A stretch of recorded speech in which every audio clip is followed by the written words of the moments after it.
नमस्कार, बहुत स्वागत आप सभी का। मैं आपके साथ अब्दुल नबी हसन खबर दिन भर लेकर हाजिर हो चुका हूं। खबर दिन भर में दिन भर की तमाम खबरों पर डालेंगे विस्तार से नजर। आज कौन कौन सी अहम खबरें रही हैं, 5 अहम खबरें आपको अब हम बताते हैं। 5 खबरों का लबोलबाब यह है। पहली जो खबर रहने वाली है आज की, वो आपको सबसे पहले बताएंगे। आज बंगाल बवाल पर पहली खबर रहेगी, जो पूरे दिन आपकी नजरों से छूटा है वो अब आपकी स्क्रीन पर है। दरअसल आपको बताएं, मुर्शिदाबाद के शमशेरगंज में जब आग लगी तो पुलिस सूती में उलझी रही। हालात तब बेकाबू हो गए जब दो पक्षों के बीच कहासुनी कम्युनल रंग पकड़ लिया। देखते ही देखते तोड़फोड़, आगजनी, पथराव और भगदड़ से पूरा इलाका दहल उठा। शमशेरगंज में दुकानों को फूंका गया, घरों पर पत्थर बरसे और सड़कों पर खून की छींटें बिखर गईं। पुलिस वो या तो मूक दर्शक बनी रही या फिर दूसरे इलाकों में शांति भंग की अफवाहों में उलझी रही। हिंदू परिवारों का पलायन शुरू हो चुका है। चारों तरफ डर और सन्नाटा पसरा है। जो कभी जिंदा मोहल्ले थे, अब वहां खौफ का साया है। प्रशासन कह रहा है हालात काबू में है, मगर जमीनी हकीकत कहती है बंगाल सुलग रहा है। इसके अलावा दूसरी खबर होगी भगौड़ा चौकसी की, जो गिरफ्तार हो चुका है। भगौड़ा चौकसी अब बेल्जियम की पकड़ में है। जहां सालों से कानून की आंख में धूल झोंक रहा मेहुल चौकसी आखिरकार पकड़ा गया और अब इस मामले में बेल्जियम सरकार का पहला बड़ा बयान सामने आया है। बेल्जियम ने कहा है कि उसे मेहुल चौकसी की गिरफ्तारी की पुष्टि हो गई है। भारत सरकार की तरफ से आधिकारिक प्रत्यार्पण अनुरोध भी मिल चुका है। यानी अब गेंद बेल्जियम के कोर्ट के पाले में है और भारत की कोशिश तेज हो चुकी है। 13,500 करोड़ के पीएनबी घोटाले का यह मास्टरमाइंड भारत लौटे और यहां के कानून का सामना करे। लेकिन सवाल यह है, क्या बेल्जियम भारत के सबूतों और अनुरोध को तुरंत मानेगा या फिर शुरू होगा एक लंबा कानूनी खेल। खबर तीसरी भी एक अहम रहने वाली है। दरअसल तीसरी खबर होगी शराब विवाद पर। शराब जिहाद, दरअसल बाबा रामदेव के इस बयान ने तो जैसे बवाल ही मचा दिया। देवबंद से उठी आवाज अब आग बनकर सोशल मीडिया पर फैल चुकी है। बाइकॉट पतंजलि ट्रेंड कर रहा है और लोग बाबा से जवाब मांग रहे हैं। दरअसल रामदेव ने एक कार्यक्रम में शरबत जिहाद जैसा शब्द इस्तेमाल कर दिया, जिसे लेकर मुस्लिम धर्मगुरु और सामाजिक संगठनों में तीखा आक्रोश है। देवबंद से लेकर दिल्ली तक इस बयान को धार्मिक उकसावे की साजिश बताया जा रहा है। देवबंद के उलेमाए ने साफ कर दिया है, रामदेव अपने शब्द वापस लें या फिर कानूनी कार्रवाई के लिए तैयार रहें। सवाल ये भी उठ रहे हैं कि पतंजलि जैसे ब्रांड का इस्तेमाल अब धार्मिक ध्रुवीकरण के लिए हो रहा है क्या। बाबा रामदेव की तरफ से अब तक कोई सफाई नहीं आई है, लेकिन देश भर में मांग उठ रही है, धर्म के नाम पर जहर घोरने वालों पर लगाम जरूरी है। इसके अलावा एक और अहम खबर, जो चौथी अहम खबर होगी, दिल्ली की सड़कों से जुड़ी होगी। क्या दिल्ली की सड़कों से हटेंगे अब ई रिक्शा या मिल गई है खुली छूट। नई ईवी 2.0 पॉलिसी में क्या है ई रिक्शा का भविष्य। दरअसल दिल्ली सरकार की नई इलेक्ट्रिक व्हीकल पॉलिसी को लेकर बड़ा सवाल उठ रहा है। क्या अब ई रिक्शा पर भी कोई बंधन लगेगा या उन्हें मिलेगा सरकार का साथ। दरअसल दिल्ली में ई रिक्शा पहले से ही एक बड़े स्तर पर पब्लिक ट्रांसपोर्ट का हिस्सा बन चुके हैं। करीब 1.25 लाख से ज्यादा ई रिक्शा राजधानी की सड़कों पर दौड़ रहे हैं। लेकिन ईवी 2.0 पॉलिसी में सरकार ने साफ किया है कि ई रिक्शा को फिलहाल किसी भी तरह के बैन से बाहर रखा गया है। यानी ना तो इनका नया पंजीकरण रोका जाएगा, ना ही इन्हें फेज आउट किया जाएगा। उल्टा ई रिक्शा की चार्जिंग और बैटरी स्वैपिंग को और आसान बनाने के लिए नई सब्सिडी और इंफ्रास्ट्रक्चर बढ़ाने की योजना है। क्या कुछ योजना है, डिटेल में आपको बताएंगे। इसके अलावा बात पांचवी अहम खबर की होगी, जो बिहार से है। दरअसल यहां पर पुल एक और गिर चुका है। बिहार में सिर्फ 4 दिन पहले 3,831 करोड़ की लागत से बना जेपी गंगा पथ अब सवालों के घेरे में, क्योंकि उद्घाटन के चंद दिन बाद ही इस हाई प्रोफाइल पुल में दरारें पड़ गई हैं। मुख्यमंत्री नीतीश कुमार ने खुद इसका उद्घाटन किया था, लेकिन अब वही पुल दरक रहा है। तस्वीरें हैरान करने वाली हैं और जवाबदेही गायब। क्या बिहार की सड़कें से लेकर पुलों तक सब कुछ सिर्फ इवेंट बनकर रह गया है। करोड़ों उड़ गए, लेकिन निर्माण की सच्चाई जमीन पर दरार बनकर सामने आ गई है। तो ये 5 अहम खबरें दरअसल जो रहने वाली हैं आज की, उन सब पे होगा अहम आज विस्तार से बात। लेकिन शुरुआत करेंगे बंगाल की अहम खबर के साथ। दरअसल बंगाल की अहम खबर के साथ शुरुआत करेंगे, क्योंकि यह सिर्फ हिंसा नहीं थी, ये एक मैसेज था कि अगर तुम इस जमीन पर हमारे नहीं तो फिर किसी के नहीं। पश्चिम बंगाल के मुर्शिदाबाद में जो हुआ वो लोकतंत्र के गाल पर ऐसा थप्पड़ है जिसकी गूंज पूरे देश को सुननी चाहिए। सड़कों पर सिर्फ आग नहीं लगी थी, दुकानों में सिर्फ तोड़फोड़ नहीं थी, बल्कि भरोसे को कुचला गया, भाईचारे को जलाया गया और इंसानियत को बमों से उड़ा दिया गया। धुलियाना, सूती, शमशेरगंज, तीनों इलाकों में जैसे कोई सुनियोजित प्लान के तहत हमला बोला गया हो। विरोध प्रदर्शन के नाम पर सड़क पर उतरे कुछ कट्टरपंथी जब हथियार लेकर निकले तो उनके टारगेट पर कोई कानून नहीं था, उनके निशाने पर सिर्फ हिंदू थे। जी हां, पीड़ितों की चीखें गवाह हैं। मुस्लिमों की दुकानों को कुछ नहीं हुआ, लेकिन हिंदुओं की दुकानें चुन चुन कर जलाई गई, तोड़ी गई, लूटी गई। मीडिया जब मौके पर पहुंचा तो हर गली से यही आवाज आई, हम पर हमला इसलिए हुआ क्योंकि हम हिंदू हैं। एक पीड़ित ने कहा, मैंने पुलिस को 2 बार कॉल किया लेकिन कोई नहीं आया, मेरी दुकान जलाई गई, फिर मेरा घर लूटा गया। 4 घंटे तक उपद्रव चलता रहा और प्रशासन सोता रहा। धुलियाना में एक 80 साल के बुजुर्ग का बयान रोंगटे खड़े कर देता है। उन्होंने कहा, मैं वक्फ अधिनियम को जानता तक नहीं, लेकिन वो आए और हमारे घरों को निशाना बना गए। कहा, तुम हमारे दुश्मन हो। मशेरगंज में हालात खतरनाक थे। एक बेकसूर पिता और उसका बेटा दोनों को उसके घर में घसीटकर बाहर निकाला गया और भीड़ के बीच मार दिया गया। उसका गुनाह क्या था? यही कि वो उस मजहब के नहीं थे जो भीड़ का था। अब प्रशासन कह रहा है स्थिति नियंत्रण में है, लेकिन सवाल है, जब आग लगी तब प्रशासन कहां था? जब बम फटे, दुकानों में आग लगी, लोग मदद के लिए चिल्लाते रहे, तब पुलिस और आरएएफ की गाड़ियां क्यों नहीं दिखी? क्या ये सिर्फ संयोग है कि हिंदुओं की दुकानें लूटी गईं, मुस्लिम दुकानों को कुछ नहीं हुआ? क्या ये संयोग है कि भीड़ चिल्ला रही थी, तुम्हें यहां रहने नहीं देंगे? ऐसा कोई बात नहीं है, यहाँ पर ऐसा कोई परिस्थिति नहीं है। बंगाल से बंगाल में ही जा रहे हैं, तो बंगाल सुरक्षित है बोल के देख जाएगा, सारी जगह जा रहे हैं, सब ठीक है। पुलिस डीजीपी प्रेस कॉन्फ्रेंस कल किया, हम देखा, जो पूरा कठोर होगा। एक घटना घट गई है, उसको लेके ऐसा कुछ नहीं होना चाहिए। वो घटना ऐसा, इससे बहुत बड़ा घटना यूपी पे, इसमें गुजरात में घटी थी, उसके बाद भी लोग चुप था। आज ऐसा क्या घटना जो हुआ निंदनीय है, निंदनीय है, जो भी किया वो निंदनीय किया। इसका पीछे कौन है ये निकालना पुलिस के काम है और निकालेगा, मेरा विश्वास है। मगर ये घटना नहीं चाहिए था ये, क्योंकि ये बंगाल की पवित्र भूमि है। ये खिलाफ करना, यहाँ तो मुख्यमंत्री ममता बनर्जी बोला जो यहाँ पर हम कानून लागू नहीं होगा। हिंसा में आपने देखा होगा कब पश्चिमी बंगाल में मुर्शिदाबाद 3 हिंदुओं की निर्मम हत्या हुई, उनके घरों से खींच करके उनकी हत्या हुई। और ये सब कौन है? ये सभी वही दलित हैं, वही वंचित हैं, वही गरीब हिंदू हैं, जिसको इस जमीन का सर्वाधिक लाभ मिलने वाला है, सर्वाधिक लाभ मिलने वाला है। ये लैंड राजस्व के रिकॉर्ड में फिर से आएगी तो एक गरीब भी हाई राइज बिल्डिंग का, मल्टी स्टोरी बिल्डिंग का लाभ उठा पाएगा। उसको भी वहां अच्छे फ्लैट सरकार बना करके उपलब्ध करवा देगी कि दलितों को, वंचितों को, गरीबों को अगर ये हाई राइज बिल्डिंग मिल जाएगी तो इनका तो वोट बैंक समाप्त हो जाएगा। ये गुमराह करने की इनकी राजनीति हमेशा के लिए समाप्त हो जाएगी। इसलिए लोग हिंसा भड़का रहे हैं, हिंसा का रास्ता अपना रहे हैं। आप देख रहे होंगे सिटीजनशिप अमेंडमेंट एक्ट पारित होने में जिसका लाभ सर्वाधिक पाकिस्तान, बांग्लादेश या अफगानिस्तान में जो वंचित हिंदू था, दलित हिंदू था, उनको भारत की नागरिकता देने का काम, जो किन्हीं कभी भी भारत में आए थे, 5 वर्ष पहले आए थे, उनको जब नागरिकता देने के कार्यक्रम को प्रधानमंत्री मोदी जी ने आगे बढ़ाया, इन्होंने पूरे देश के अंदर आंदोलन शुरू कर दिया, अभियान चालू कर दिया, बड़े बड़े आंदोलन किए, तोड़फोड़ की, आगजनी की।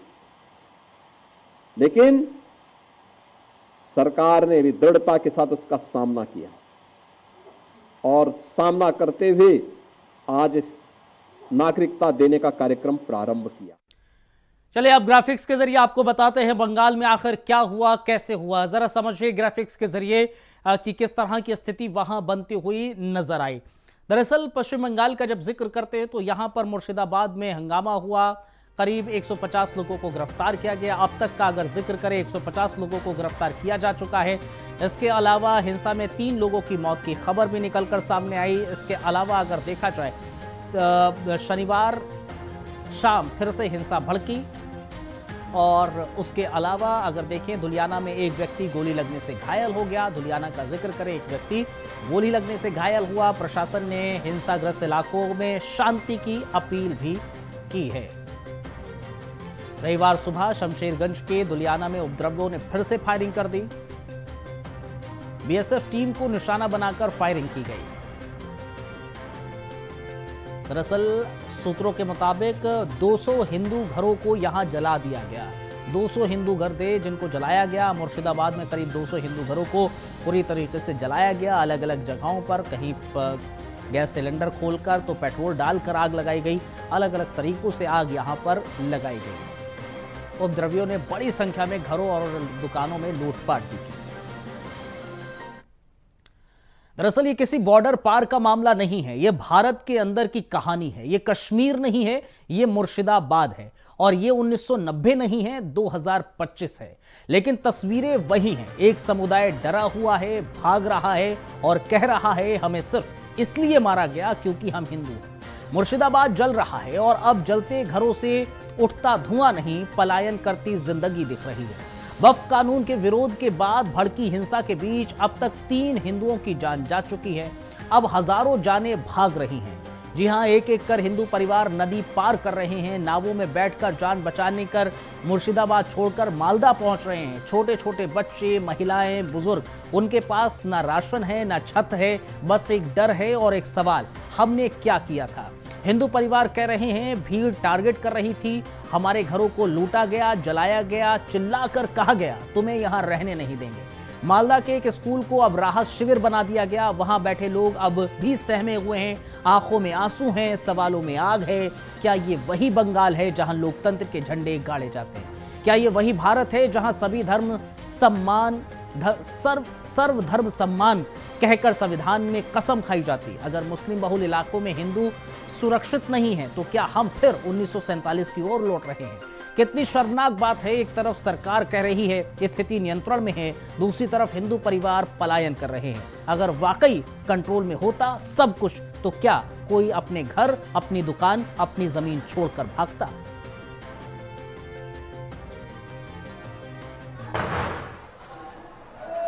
लोग राष्ट्रपति शासन चाहते हैं, यहाँ अराजकता चलता है, यहाँ गुंडागर्दी चलता है। हर शुक्र जब भी कोई जुलूस होता है, शुक्रवार नमाज के बाद इधर आतंक फैलाया जाता है। चाहिए और कुछ नहीं चाहिए। तो दुकान तोड़ दिया है, आदमी को मार काट दिया है, ये सब तोड़ दिया है, ये सब चोरा के ले गया, लूटपाट करके ले गया सब कुछ। हम लोग का एक तो घर में जनाना आदमी सब हम चाहते, छोटा छोटा लड़का बच्चा है हम लोग का। चलते हैं अब दूसरी खबर की ओर। अब बात करेंगे जिस देश को लूटा, जिस बैंक को डुबोया, जहां से भागा। आज उसी भारत की अदालत से हजारों किलोमीटर दूर बेल्जियम की पुलिस ने मेहुल चोकसी को गिरफ्तार कर लिया है। 13,500 करोड़ का पीएनबी घोटाला, भारत की सबसे बड़ी बैंक धोखाधड़ी और उस घोटाले का किंग पिन मेहुल चोकसी अब यूरोप में गिरफ्त में है। लेकिन क्या अब ये भागता हुआ हीरा कारोबारी जल्द भारत लौटेगा या फिर एक और लंबी कानूनी लड़ाई का हिस्सा बनकर प्रत्यर्पण की फाइलें ही घिसती रहेंगी? बेल्जियम यूरोप का एक छोटा सा देश, लेकिन इंटरनेशनल लॉ और मानव अधिकारों को लेकर बेहद सख्त। 2020 में भारत और बेल्जियम के बीच प्रत्यर्पण संधि जरूर हुई थी, लेकिन यह कोई बाध्यकारी एग्रीमेंट नहीं है। मतलब बेल्जियम चाहे तो चौकसी को भारत सौंपे और चाहे तो ना सौंपे। और चौकसी का खेल समझिए, पहले एंटीगुआ की नागरिकता ली, फिर अब वहां फंसने का डर हुआ तो चुपचाप बेल्जियम पहुंच गया। अब वहां उसकी पत्नी बेल्जियम की नागरिक है और उसे एक एफ रेसिडेंसी कार्ड मिला हुआ है, यानी कि लीगल कवच तैयार है। इसी कार्ड की आड़ में चौकसी अब कहेगा मैं बीमार हूं, मुझे कैंसर है, मुझे मानवीय आधार पर ना रोको। ठीक वैसे ही जैसे लंदन में बैठा नीरव मोदी कह रहा है या जैसे विजय माल्या करता रहा है।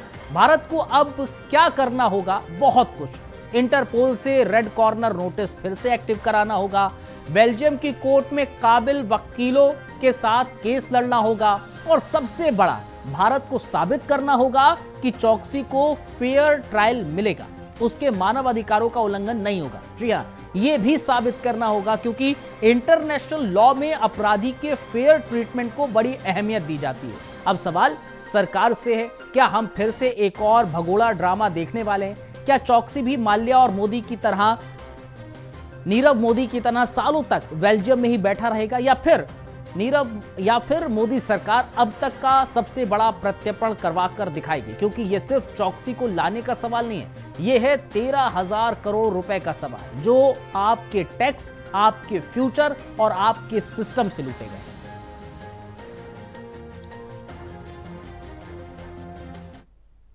In Europe to avoid his extradition, like what Vijay Mallya has been doing. I don't think so. It is going to be easy task for India to get him back as such. Actually, he will do it. He has a good example of Vijay Mallya, who has been doing it for years now. So even in when he was caught in Antigua and other island. He could manage to get out of it because he has a fleet of lawyers. Don't think though it's going to be so easy for Indian government to get him. But हमको तो जानकारी नहीं है, आप लोग दे रहे हैं। अगर गिरफ्तारी हुई है तो अभी तो ऐसे कितने लोग जो हैं वो बाकी है। कौन गिरफ्तार किया है? अरे कौन गिरफ्तार किया? सीबीआई के सूत्रों पहले आपको खबर देख लेने। जब तक हम अपने आंख से देख नहीं लेते, पुष्टि नहीं हो जाती, तब तक हम क्या कमेंट करें? अभी तो आप लोग, अभी तो आप ही को नहीं यकीन है। हम तो आपसे पूछ रहे कौन गिरफ्तार किया है। चलिए, आप ग्राफिक्स के जरिए आपको समझाते हैं कि कैसे आएगा भारत चौकसी। दरअसल भारत बेल्जियम के बीच एक संधि है बाकायदा, और क्या संधि है चौकसी की गिरफ्तारी? संधि क्या है? दोनों देशों के बीच मार्च 2020 में भारत और बेल्जियम के बीच प्रत्यर्पण संधि पर मोहर लगी। एक बार प्ले कर दीजिए ग्राफिक्स को फिर से। दरअसल आपको बताते चले कि मार्च 2020 में दोनों देशों के बीच करार हुआ। दोनों देशों के बीच प्रत्यर्पण से संबंधित किसी अपराध में शामिल रहा आरोपी या दोषी अगर दूसरे देश में गिरफ्तार होता है, प्रत्यर्पण से संबंधित किसी भी दूसरे देश में गिरफ्तार होता है तो उसका प्रत्यर्पण होगा। अब सवाल यह है कि वो कौन से अपराध होंगे जिसमें प्रत्यर्पण हो सकता है, जिनको प्रत्यर्पण के लायक माना जाता है। समझिए जरा क्या क्या होंगे। इसका जवाब है ऐसे अपराध जो दोनों देशों के लिए हो, वहां पर यह प्रत्यर्पण हो सकता है। विसल ब्रोअर हरिप्रसाद देवी ने कहा कि प्रत्यर्पण को लेकर कोई ठोस जानकारी नहीं है।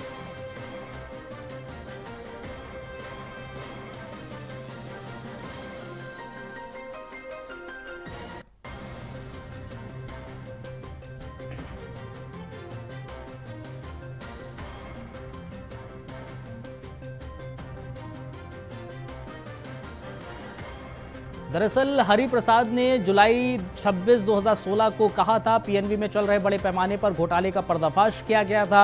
मेहुल चौकसी खुदरा ज्वेलरी कंपनी गीतांजलि ग्रुप का मालिक है और वो एक हीरा कारोबारी भी है।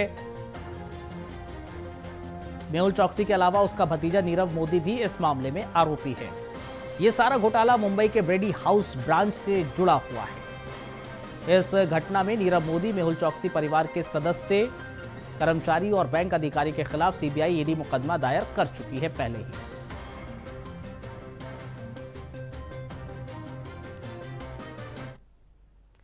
चलिए अब एक और अहम खबर की ओर बढ़ते हैं।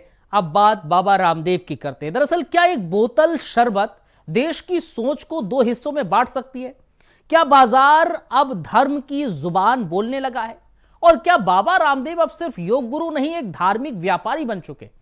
सोशल मीडिया पर इन दिनों एक वीडियो वायरल हो रहा है जिसमें योग गुरु बाबा रामदेव कह रहे हैं जैसे लव जिहाद, वोट जिहाद चल रहा है वैसे ही शरबत जिहाद भी चल रहा है। उन्होंने आगे कहा एक कंपनी शरबत से जो कमाती है उसे मस्जिद और मदरसे उससे बनाती है, और पतंजलि का शरबत पीजिए तो गुरुकुल आचार्य कुलम विश्वविद्यालय बनेगा। मंच था पतंजलि का प्रचार कार्यक्रम और संदेश था धर्म के नाम पर उत्पाद चुनिए। यानी कि बाबा ने टॉयलेट क्लीनर, सॉफ्ट ड्रिंक और शरबत सबको एक धर्माय रंग दे दिया है। अब सवाल उठता है क्या यह सिर्फ एक मार्केटिंग स्ट्रेटजी है या समाज को बांटने की कोशिश? दरअसल सोशल मीडिया पर इस समय वीडियो वायरल हो रहा है। सोशल मीडिया पर तमाम प्रतिक्रियाएं बढ़ चुकी हैं। कुछ लोग इसे रामदेव की ईमानदारी कह रहे हैं तो कुछ लोग इसे खुलेआम इस्लामोफोबिया कह रहे हैं। किसी ने लिखा धर्म के नाम पर बाबा धंधा कर रहे हैं, तो किसी ने कहा यह तो जवाब है उस जहरीले व्यापार का जो हमें टॉयलेट क्लीनर के नाम पर पिलाया जा रहा है। लेकिन यह कोई पहली बार नहीं है जब बाबा रामदेव के शब्दों से विवाद पैदा हुआ। याद कीजिए मई 2021 जब उन्होंने एलोपैथी को बेवकूफ ज्ञान कह दिया था। इंडियन मेडिकल एसोसिएशन से लेकर खुद स्वास्थ्य मंत्री तक को बयान वापस लेने को कहना पड़ा। साल 2020 में उन्होंने कोरोनिल नाम की दवा को कोविड की रामबाण औषधि बताया था। बाद में सरकार ने इसको रोक लगा दी। 2006 में वृंदा करात ने उनकी दवाओं में मानव हड्डी तक का आरोप लगाया था। 2012 में काले धन के खिलाफ मोर्चा खोला तो कुछ समय से खुद भ्रष्टाचार के केस झेलने पड़े। तो सवाल सिर्फ शरबत का नहीं है, सवाल है उस सोच का जो बार बार धर्म को व्यापार में घोल देती है। प्रहार, जहर। दूसरी तरफ शरबत के नाम पर एक कंपनी है जो शरबत तो देती है, लेकिन वो शरबत से जो पैसा मिलता है उससे मदरसे और मस्जिदें बनवाती। ठीक है, उनका मजहब है, लेकिन आप यदि वो शरबत पिएंगे तो मस्जिद और मदरसे बनेंगे। और पतंजलि का गुलाब का शरबत पीते हैं आप, ये शरबत पिएंगे आप तो गुरुकुल बनेंगे, आचार्य कुलम बनेगा, पतंजलि विश्वविद्यालय, भारतीय शिक्षा बोर्ड आगे बढ़ेगा। इसलिए मैं कहता हूँ ये शरबत जिहाद भी, जैसे लव जिहाद, वोट जिहाद चल रहा है ना, ऐसे शरबत जिहाद भी चल रहा है। तो लो, आपको इस शरबत जिहाद से बचाना है तो सब तक ये। तो बाबा रामदेव ने शरबत जिहाद कहकर एक नया विवाद बढ़ा दिया है। चलिए ग्राफिक्स के जरिए समझाते हैं योग गुरु बाबा रामदेव ने क्या कुछ कहा है। योग गुरु बाबा रामदेव ने दरअसल पतंजलि के शरबत का प्रचार कर रहे थे। इस दौरान रामदेव ने कहा कि गर्मियों में प्यास बुझाने के लिए सॉफ्ट ड्रिंक के नाम पर ठंडा मतलब टॉयलेट क्लीनर पीते रहे हैं। एक तरफ टॉयलेट क्लीनर का प्रहार जहर है, दूसरी तरफ शरबत के नाम पर एक कंपनी है जो शरबत को देती है, लेकिन शरबत जो पैसा मिलता है उससे मदरसे मस्जिदें बनवाती है। अगर आप वो शरबत पिएंगे तो मस्जिद और मदरसे बनेंगे, पतंजलि का शरबत पिएंगे तो गुरुकुल बनेंगे, आचार्य कुलम बनेंगे। इसके अलावा आपको बताते हैं कि ये कोई पहली बार नहीं है जब योग गुरु बाबा रामदेव का बयान सामने आया हो, विवाद हुआ हो। मई 2021 में रामदेव ने आधुनिक दवाओं पर विवादित बयान दिया था। रामदेव ने दावा किया था कि एलोपैथी एक बेवकूफ विज्ञान है। रेमडेसिविर, फैबीफ्लू जैसी दवाएं और drugs controller general of India की दवाएं कोविड-19 रोगियों के इलाज में विफल रही हैं। एक वीडियो में रामदेव ने यह भी दावा किया था लाखों मरीजों की मौत एलोपैथी दवाओं के कारण हुई है, न कि ऑक्सीजन की कमी से। रामदेव ने के इस बयान को लेकर इंडियन मेडिकल एसोसिएशन ने कड़ी आपत्ति भी जाहिर की थी। तमाम तरह के विवादों से रामदेव का पुराना नाता रहा है और ऐसे कुछ विवाद अब एक और खड़े हो गए हैं जब उन्होंने शरबत जिहाद का नाम का जिक्र कर दिया है। और जाहिर तौर पर योग गुरु बाबा रामदेव इस को लेकर तमाम बातों का जिक्र करते हुए नजर आए और अब इस पर रिएक्शंस भी लगातार आ रहे हैं सोशल मीडिया पर, और यही कारण है कि रामदेव को लेकर तमाम रिएक्शंस भी आए। चलिए अब बढ़ते हैं आगे। एक और अहम खबर से आपको रूबरू कराते चलते हैं। क्या आपने कभी सोचा है कि वो दिन भी आएगा जब दिल्ली की सड़कों पर पेट्रोल और डीजल से चलने वाली बाइकें, स्कूटर और ऑटो बिल्कुल दिखना बंद हो जाएंगे? जी हां, ऐसा वक्त अब दूर नहीं है, क्योंकि दिल्ली सरकार ईवी क्रांति का अगला अध्याय शुरू करने जा रही है। ईवी 2.0 पॉलिसी तैयार है। इसके आते ही पेट्रोल डीजल वाहनों की आजादी पर लगने वाली पूरी तरह से लगाम है। दरअसल दिल्ली सरकार कल से इलेक्ट्रिक व्हीकल पॉलिसी 2.0 का ऐलान करने जा रही है। इसके साथ ही सबसे पहले वार पड़ेगा 3 व्हीलर वाहनों पर। 15 अगस्त 2025 से दिल्ली में पेट्रोल, डीजल और सीएनजी से चलने वाले 3 व्हीलर का नया पंजीकरण पूरी तरीके से बंद हो जाएगा। इतना ही नहीं, जो 10 साल से पुराने सीएनजी ऑटो हैं उन्हें इलेक्ट्रिक में बदलना अनिवार्य कर दिया जाएगा। यानी कि ऑटो चालकों के लिए अब इंजन नहीं, बैटरी ही रोजी रोटी का सहारा होगा। बात सिर्फ 3 व्हीलर की नहीं है, दोपहिया वाहन भी रडार पर हैं। 15 अगस्त 2026 के बाद से दिल्ली में कोई भी पेट्रोल या सीएनजी के से चलने वाली बाइक या स्कूटर बेची नहीं जा सकेगी। साथ ही अगर किसी के पास पहले से 2 पेट्रोल या डीजल कारें हैं तो तीसरी कार अब सिर्फ इलेक्ट्रिक ही रजिस्टर्ड होगी। यानी कि सरकार अब ईंधन से नहीं, बिजली से दिल्ली की गाड़ी चलवाना चाहती है। लेकिन सवाल उठता है, इलेक्ट्रिक गाड़ियों तो ठीक है, पर चार्जिंग कहां होगी? दिल्ली सरकार इस मोर्चे पर पूरी तरीके से तैयार है। ईवी 2.0 के तहत चार्जिंग स्टेशंस और बैटरी स्वैपिंग केंद्रों की तादाद कई गुना बढ़ा दी जाएगी।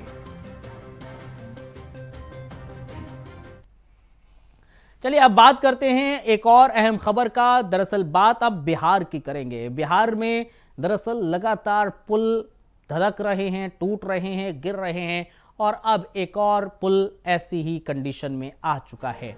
दरअसल बात करते हैं बिहार की। बिहार में पटना का अगर जिक्र करें, 3,831 करोड़ रुपए की लागत से बने जेपी गंगा पथ का मुख्यमंत्री नीतीश कुमार ने 3 दिन पहले ही भव्य उद्घाटन किया था, लेकिन अब उसी पुल में दरारें आ गई हैं। पूरे सिस्टम पर सवाल, दरारें भी साफ दिखने लगी हैं। उद्घाटन के महज 72 घंटे के बाद दीदारगंज के पास पिलर नंबर A3 के नजदीक पुल के दोनों लेन में जो दरारें दिखी, उन्होंने यह साबित कर दिया कि बिहार में सिर्फ सड़कें नहीं, भरोसा भी खोखला हो चुका है। जरा सोचिए, एक ऐसा प्रोजेक्ट जिसे विकास का मॉडल बनाया गया, स्मार्ट इंफ्रास्ट्रक्चर की मिसाल कहा गया, वो उद्घाटन के तीसरे दिन ही कांपने लगे, तो सवाल सिर्फ इंजीनियरिंग पर नहीं, पूरी व्यवस्था पर उठता है। तस्वीरें अब दिखाते हैं। ये दरारें किसी भूगोल की नहीं है, बल्कि लापरवाही और भ्रष्टाचार की गहराई बताती है। जब प्रोजेक्ट हजारों करोड़ों का हो और जिम्मेदार शून्य का हो, तो नतीजा यही होता है। जनता से झूठ, विकास के नाम पर दिखावा और हकीकत में टूटी उम्मीदें। अब सवाल यह है कि क्या इस पुल का भी वही हश्र होगा जैसे बिहार में दर्जनों फ्लाईओवर और पुलों का हुआ, या फिर इस बार कोई जवाबदेही तय होगी? क्या सुशासन बाबू के नाम पर अब भी आंखें मूंद ली जाएंगी, या पहली बार कोई गिरी हुई ईंट उठाकर जवाब मांगे? सवाल यह नहीं है कि पुल टूटा है, सवाल यह है कि क्या सिस्टम अब पूरी तरह चरमरा चुका है।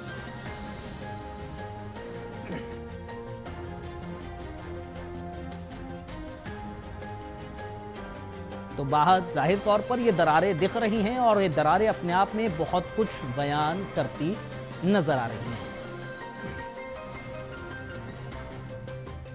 चलिए अब बात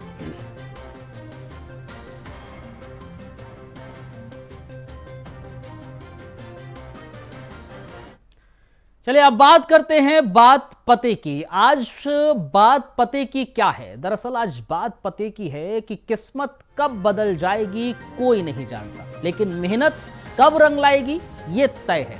दुनिया ताली तब बजाती है जब आप खुद अपनी तकदीर लिखने की जिद पकड़ लेते हैं। तो अगर आज हालात सख्त हैं तो मुस्कुराओ, क्योंकि ये वही पड़ाव है जहां से उड़ान आपकी शुरू होती है।